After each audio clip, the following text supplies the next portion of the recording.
Namaste, and welcome to our continuing series on Savitri with our beloved Ranga.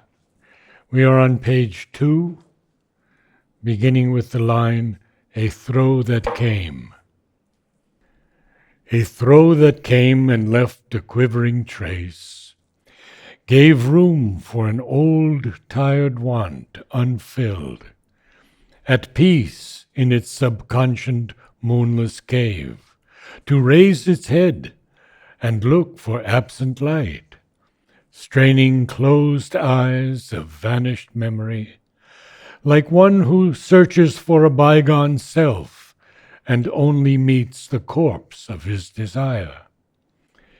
It was as though, even in this naught's profound, even in this ultimate dissolution's core, there lurked an unremembering entity, survivor of a slain and buried past, condemned to resume the effort and the pang, reviving in another frustrate world. An unshaped consciousness desired light, and a blank prescience yearned towards distant change. As if a childlike finger laid on a cheek, reminded of the endless need in things, the heedless mother of the universe, an infant longing clutched the somber vast. Insensibly somewhere a breach began, a long, lone line of hesitating hue, like a vague smile tempting a desert heart, troubled the far rim of life's obscure sleep. Arrived from the other side of boundlessness, an eye of deity peered through the dumb deeps. A scout in a reconnaissance from the sun, it seemed amid a heavy cosmic rest, the torpor of a sick and weary world, to seek for a spirit, soul, and desolate, too fallen to recollect forgotten bliss. Intervening in a mindless universe, its message crept through the reluctant hush, calling the adventure of consciousness and joy, and conquering nature's disillusioned breast, compelled renewed consent to see and feel. There are two ways of reading Savitri. One is we don't try to understand, but just read and let it sink in. That's one way. There is another way which may be, but we would like to understand also what the idea is, and so some amount of mental understanding also is needed. So that we will keep it down to a minimum, okay? But still, we'll see his imagery and the use of words and all that we will try and see. And the mantric feeling that's Yes. in each line. Yes. So basically, this canto, first canto, is the beginning of creation. And the beginning of creation, according to the Veda, is the darkness, the infinite darkness where there is no consciousness at all. But the beginning, there has to, this consciousness which is hiding in the darkness has to wake up. So there's a good deal of repetition of the whole idea throughout. Almost every line there is a repetition that although it is dark and dead and there is no life anywhere, there is no sense, no consciousness, nothing at all, it's a nihil, yet there is some sort of urge to come out of this. This is the basic idea. So he expresses that in beautiful poetry, and we have to try and get, this is the basic idea. So you will see almost in every line this idea is being given. There is a vast darkness, but out of the darkness is all because there is an involution, and in the involution Satchidananda has diminished itself and hidden in the opposite of itself. There's a word there, he says, the adventure of consciousness. So this is the adventure of consciousness, that consciousness plunges itself into its opposite and then slowly tries to find itself again. It sets a problem for itself and it is busy solving the problem. It is not satisfied with small problems. It wants to satisfy the biggest problem of all, the darkness, and out of the darkness comes the light. And not only light, but knowledge, power, bliss, everything, immortality.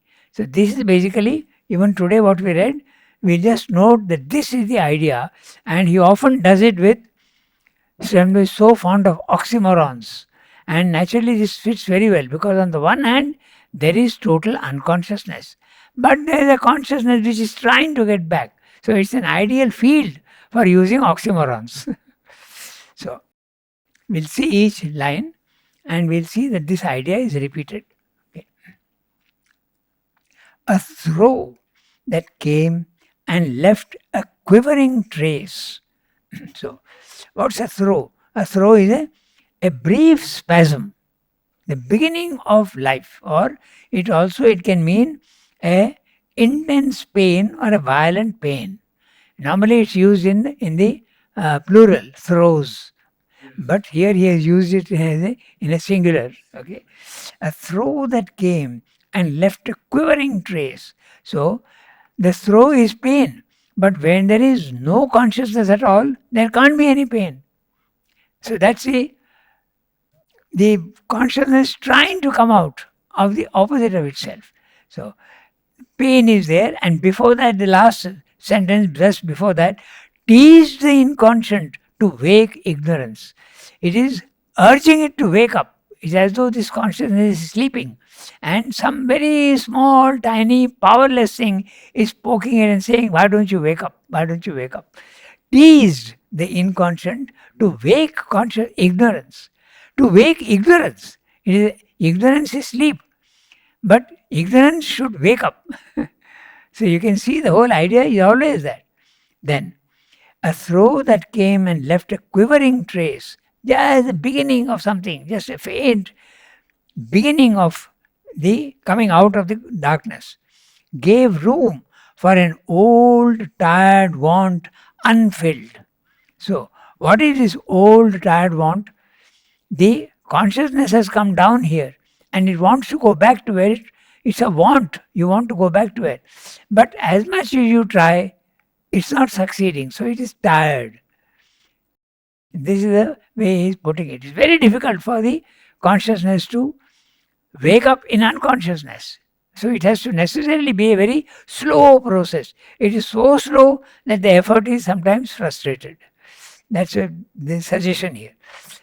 Gave room for an old, tired want unfilled. The want is not being fulfilled. At peace in its subconscious moonless cave. Again, the idea is the subconscious moonless cave, and there is a peace there. The peace can be positive, but right now it is negative. It is something static without movement. That's it. The word peace is interesting because it means no movement, and yet peace is often a very positive non-movement. So it's a suggestion that there is something there positive.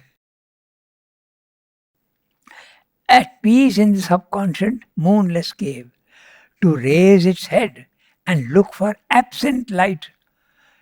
There is no light there, it is absent. But it is trying to look for that which it seems to have lost. The whole idea is again that there is the urge to go back to where it came from.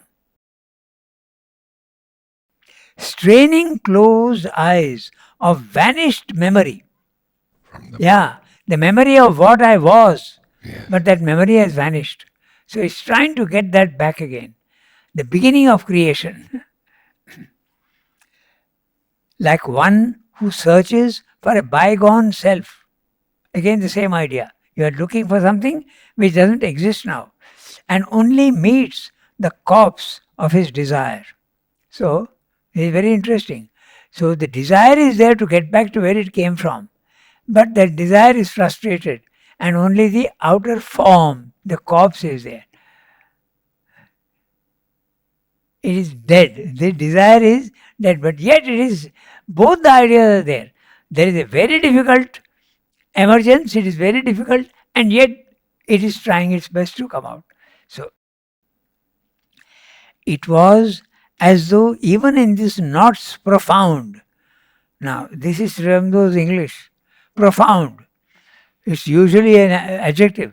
Yeah. He seems to be using it here as a noun. As a noun, yes. Knots profound. Okay.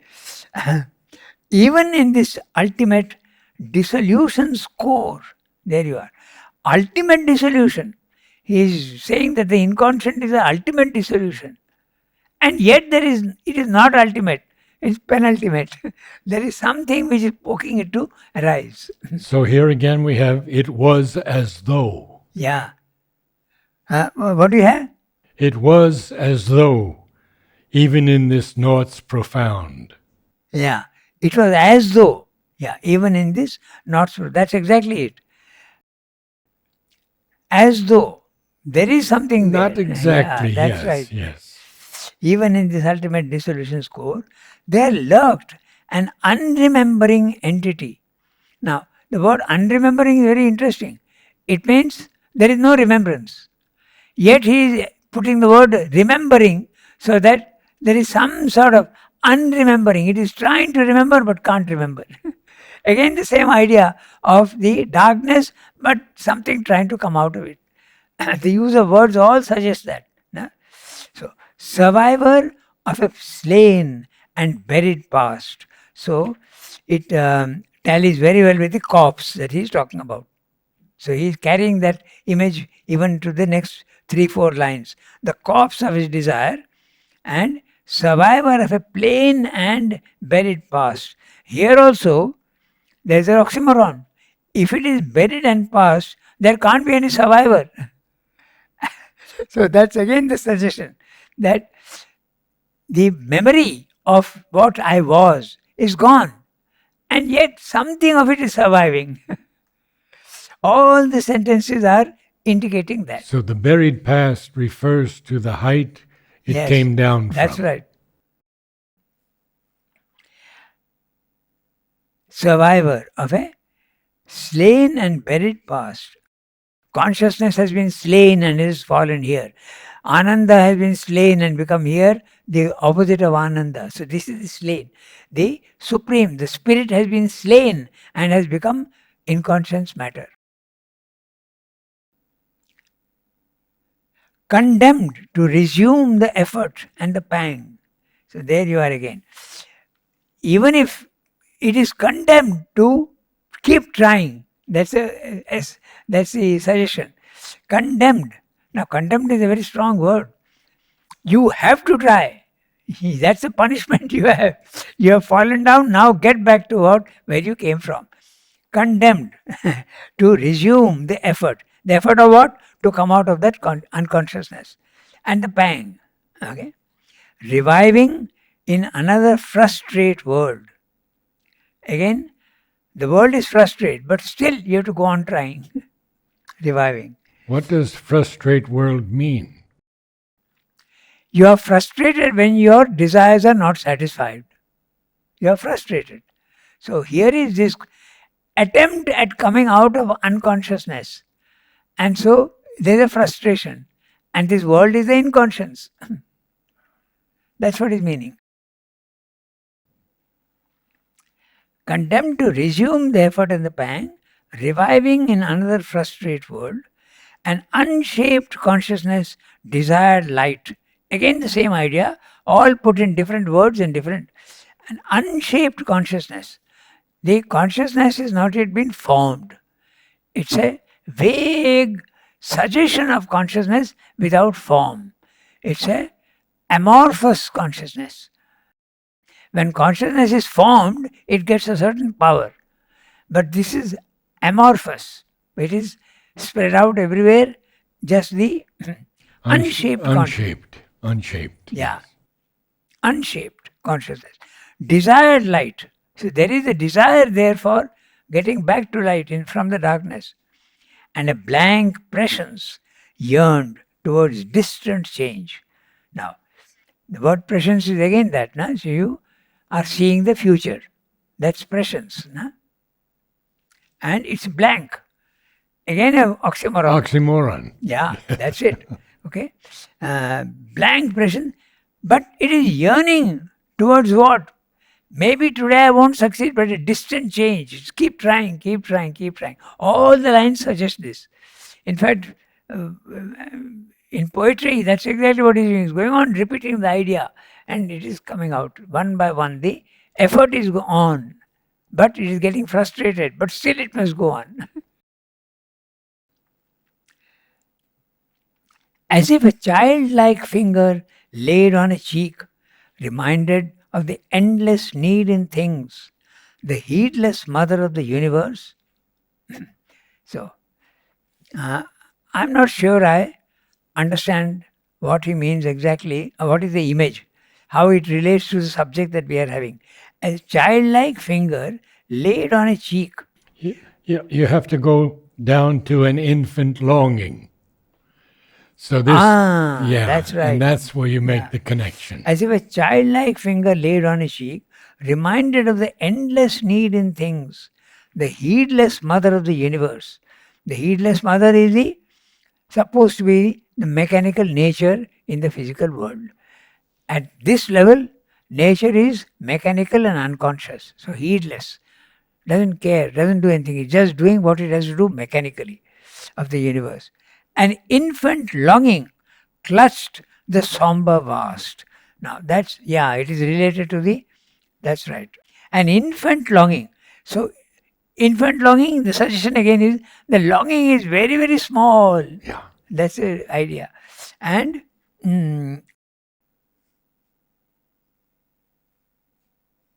that's right. And clutched the somber vast. Oh, that's why the finger laid on the cheek. Mm-hmm. Somber vast. The vast is all dark. It's a vast, infinite darkness. Okay. Insensibly, somewhere, a breach began. There you are. So the first results of this effort to come out, the first breach has been made. The breach Insensibly. That's right. Insensibly, somewhere a breach began. Insensibly. There is a breach, and yet it is not without senses.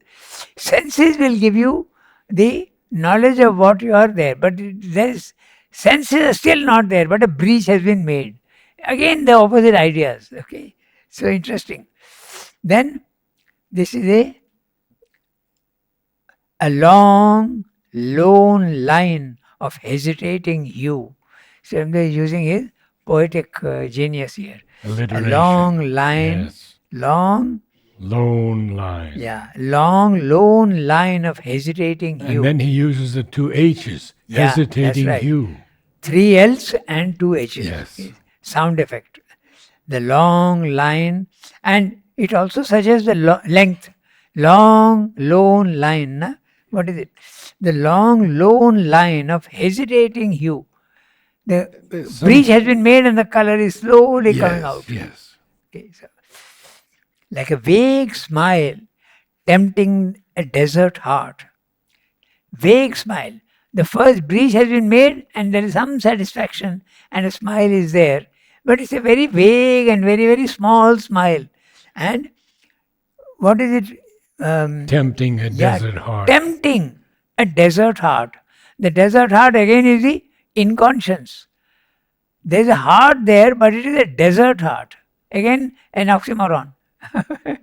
There's no heart in a desert. The desert heart. So, and it is, the breach has been made, so it is encouraging it. Become more conscious, become more conscious.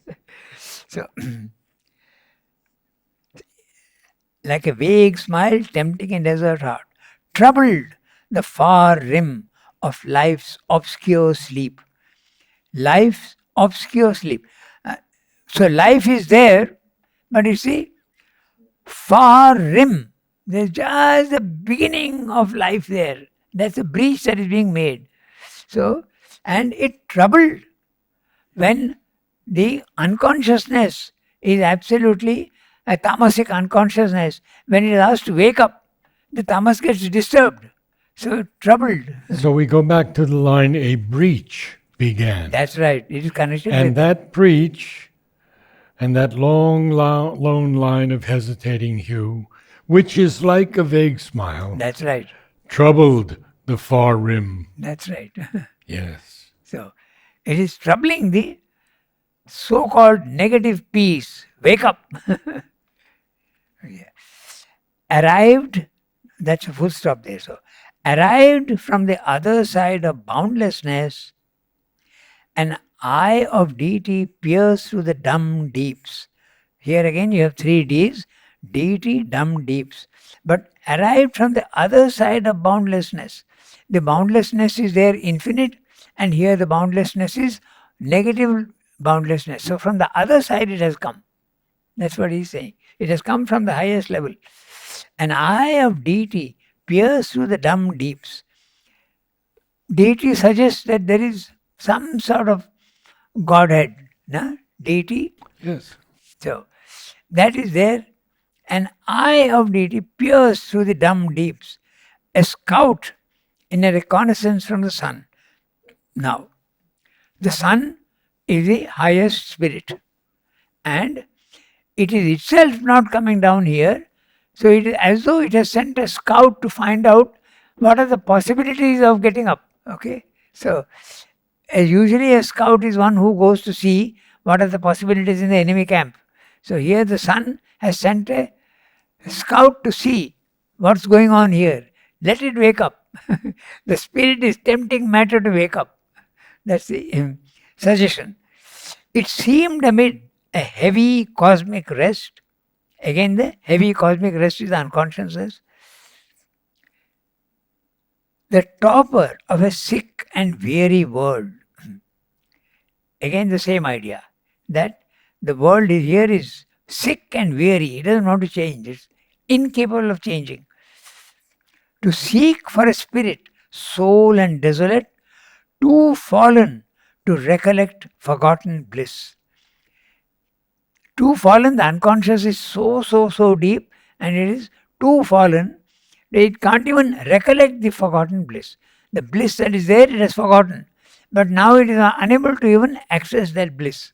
That's the whole idea. All the sentences and the lines are suggesting of that. The unremembering entity. That's right. Too fallen. Exactly. The unremembering is exactly this. Recollect. That's right. The two lines again are tallying. Unremembering entity. You will see that the structure, there is a interweaving of all the ideas and the lines. They keep repeating. So, too fallen to recollect forgotten bliss, intervening in a mindless universe. Again, the word mindless suggests no consciousness at all. So, that's its message crept through the reluctant hush, calling the adventure of consciousness and joy, and conquering nature's disillusioned breast, compelled renewed consent to see and feel. So, it is who is its message? Whose message? The sun. Okay, crept through the reluctant hush. Reluctant hush. The hush doesn't want to change. It wants to remain silent. It doesn't want to change. The unconsciousness doesn't want to wake up. But its message crept through the reluctant hush. The message of the sun has come. Okay, and calling the adventure of consciousness and joy.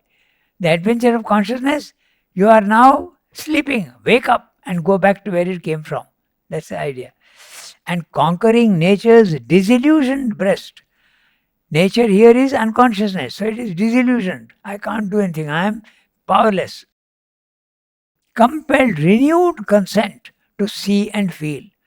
The scout who has come, he has brought a message and is compelling the renewed consent. The consent is failing, again it has to be renewed. Again it has to be renewed. It's a continuous urge. So this is the suggestion. All the lines you will see that.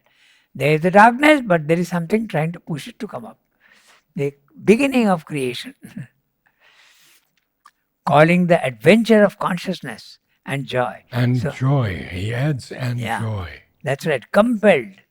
Yeah. Conquering nature's disillusioned breast.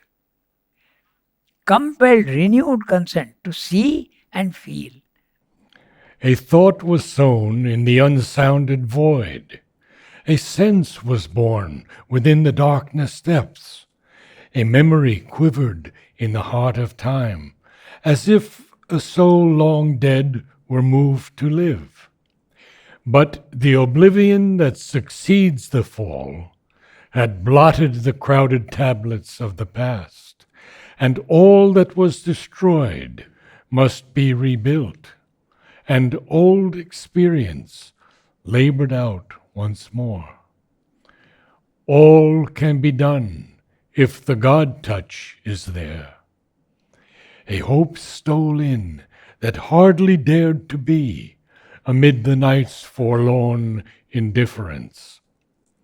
As if solicited in an alien world, with timid and hazardous instinctive grace, orphaned and driven out to seek a home, an errant marvel with no place to live, into a far-off nook of heaven there came a slow, miraculous gesture's dim appeal.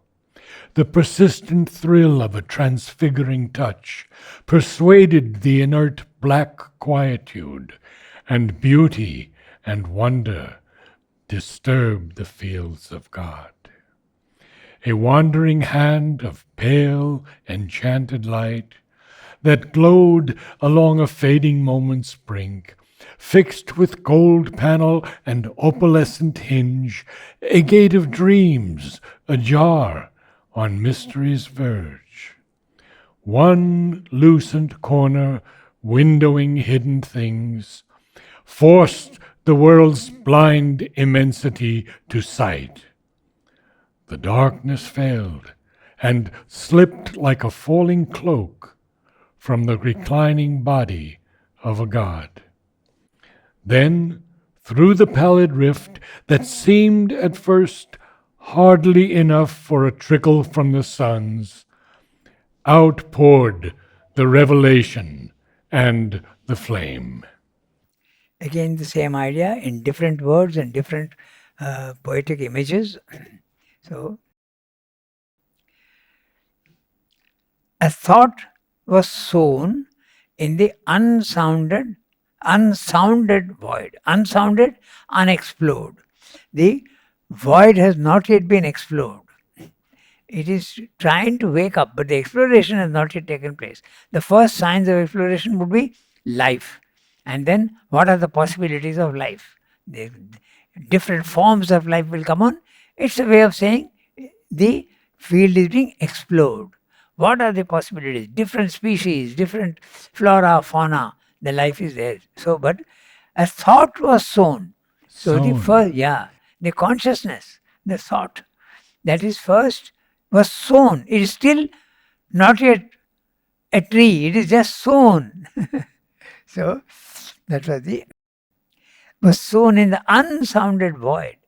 A sense was born within the darkness depths. So sense is now beginning. And if sense is there, obviously life is there. There can be no sense without life. So that's what he's saying. A thought was sown and a sense was born within the darkness depths. A memory quivered in the heart of time. First of all, he told you that there is unremembering entity. And now these days there is a remembering. The memory is slowly coming back. A memory quivered. It is still not yet a real memory. It is just quivering. Okay, just coming up. Okay, in the heart of time. So now, in the inconscient, there doesn't seem to be any time. Just as there is no time and space at the highest level, there is no time and space here. There is a time, but the evolution is so slow. So for millions of years, there was only matter. And then slowly, after millions of years, life came up. So that's a suggestion that heart of time. So now time is there. Okay. As if a soul long dead were moved to live. Again, the same idea. The spirit has come down here and it has died. Now it is wanting to live again.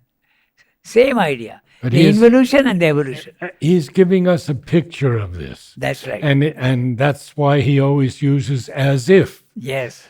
He's not saying the soul was dead. It's as if That's right. the soul. Yeah. A soul long dead were moved to live. But the oblivion that succeeds the fall had blotted the crowded tablets of the past. Again, another image. When you fall, there is usually a loss of memory. You are shaken up. Amnesia can also come. Nah? So, the oblivion that succeeds the fall of spirit into matter, that's the fall. And so there is a loss of memory. You have forgotten what you were. So that's the oblivion that succeeds the fall, had blotted the crowded tablets of the past. The tablets, again, he is using an image. All the tablets, usually, at least in India, it is like that. I don't know in other places. But when the kings used to pass a law or do something, they used to always have a tablet of stone on which the history was recorded. So these tablets have all been destroyed. That's what he's saying. The record of what you were, there is no more record at all. The loss of memory also. So in Christianity, Moses brought down those two tablets. That's right. Mm-hmm. Yeah. But here, the crowded tablets of the past, okay, had blotted. And which is the past? The involution. That's the past. Now the evolution is to start. So the involution is a past. And all the crowded, there is a huge amount of material that has been forgotten. That's the suggestion. The crowded tablets of the past. And all that was destroyed must be rebuilt. Consciousness is destroyed. It has to be rebuilt. Ananda has been destroyed. It has to be rebuilt. Power has been destroyed. It has to be rebuilt. That's what he's saying. And all that was destroyed must be rebuilt. An old experience labored out once more. Okay? An old experience labored out once more. And all can be done if the God touch is there. So this line is a standalone line. Yes. Often it is quoted out of context also. Yes. So however difficult the journey, if the God touch is there, everything can be done. I'd like to ask you about this old experience that is labored out once more. Could it refer to previous births on the earth or previous civilizations on the earth? I'm not sure what you mean by an old experience. Yeah. Labored out once more. If he says an old, the idea is clear, but why is using the word experience is the question. Exactly. The old memory is again coming out again. If that was said, then we could understand. But he has used the word experience. An old experience labored out once more. All can be done if the God touch is there. This is a line which everybody should use in their yogic effort. However difficult, okay, it can always be done. All can be done if the God touch is there. A hope stole in that hardly dared to be. So, the meaning is that which hardly dared to be, hardly dared to exist, because this is a non-existence. Some hope came in that this dead thing can become alive again. That's the whole idea. Again, the same idea put in different words. Amid the night's forlorn indifference. Forlorn, pitifully sad and lonely, unlikely to succeed. That's a suggestion of forlorn. Indifference. I've tried enough and I'm not being able to succeed. I'm now indifferent. That's the idea. So difficult is it for the unconsciousness to become conscious. Yeah. As if solicited in an alien world with timid and hazardous instinctive grace. So, as if solicited in an alien world. You know nothing about that world. It is something that is not there at all. And yet you are trying to get it to wake up with timid and hazardous instinctive grace. He has used the word grace, something beautiful. Instinctive. Instinctive is an effort to do the right thing without much knowledge. That's the instinct in animals. They do the right thing, but without knowledge and without consciousness. So that's the suggestion. Hazardous instinctive grace. Orphaned and driven out to seek a home. The spirit has been orphaned and expelled from its kingdom and it has come down here. And now it is trying to seek a home. The orphan has been thrown out of his home and is trying to seek a home. Who is the orphan? Consciousness which has become unconsciousness. The spirit which has come into matter. He is the orphan. This is the idea in most of our Indian epics also. The story of Ram and Ramayana, in Ramayana. The symbol is very clear. Ram is a king and he is going to be crowned. But then he is expelled and what is it? He is told to go to the forest. What is it? What's the word? He is No, he's banished. banished. Yes. He is banished Yeah. and he has to go to the forest. This is the symbol. And slowly he has to, with a long journey of 14 years, he has to get back his kingdom. So the spirit has banished itself and has come down here and it has to get back to where it came from. The same thing with the Mahabharata also. The Pandavas have lost their kingdom due to foolish acts of gambling. Okay, you have lost your kingdom and now you have to get it back. So that's a suggestion. So often you have been orphaned and driven out to seek a home. Spirit has to get back to its home. Now we have many commas here. Yeah. And so it's 6 lines before we get to the full stop. Yeah. You put a comma in many places. An errant marvel with no place to live. Okay. So it's marvel, but there's no place to live. It is seeking a home, so there's no place to live. Into a far off nook of heaven there came a slow, miraculous gesture's dim appeal. So it is still miraculous, but very slow, and it's a dim appeal. And what's the gesture? The attempt to find the home again. The errant marvel, full of oxymorons everywhere. Yes. It's a marvelous thing, but it is errant. Yes. With no place to live. But it found a small nook somewhere. A nook. Yeah. So again, the beginning of creation. Okay. Somewhere it has come. Slowly you have found a home. It's not really a home yet, but there's a small corner which you have been able to wake up. Okay. Into a far off nook of heaven there came a slow, miraculous gesture's dim appeal. The persistent thrill of a transfiguring touch. So, the first signs of life have come. The transfiguring touch persuaded the inert black quietude. Again, the same thing. Inert black quietude is inconscient. Persuaded, getting it to come. Okay, persuading.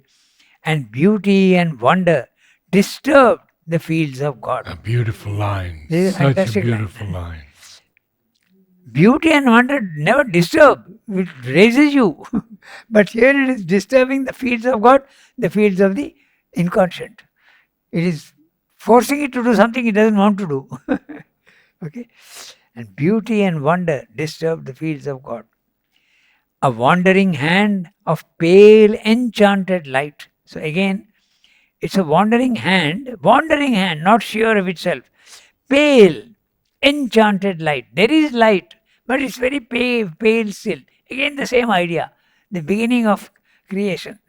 And still it's enchanted. Yeah.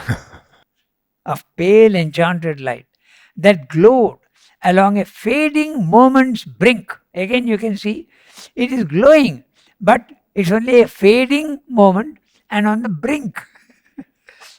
The whole idea is that it's very difficult for this to come out. Fixed with gold panel and opalescent hinge. Opalescent showing many points of colors, shifting colors against a dark or pale background. This is what the word opalescent means. The opal gem. Yeah, that's right. So shows all those colors. Showing many points of color, shifting colors against a dark background. Against a dark background. So it's so apt here. The background is the darkness and the light is just beginning to show. A gate of dreams ajar on mystery's verge. The gate is slowly opening. That sleep which is there now is coming to dreams. Okay. Force the world's blind immensity to sight. The world's blind immensity, again the inconscient. So this lucent corner, windowing heavens, windowing hidden things. So a small window has opened. It's a small corner. A lucent corner has become a window. Force the world's blind immensity to light. The blind immensity, the inconscient again. And it is forcing it into sight. Wake up.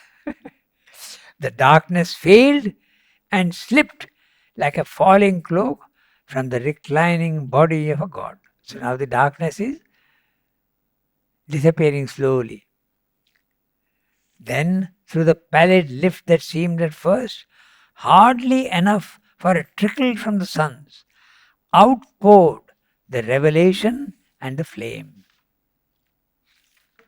It's beautiful poetry, not very easy to understand, but the basic theme you can understand.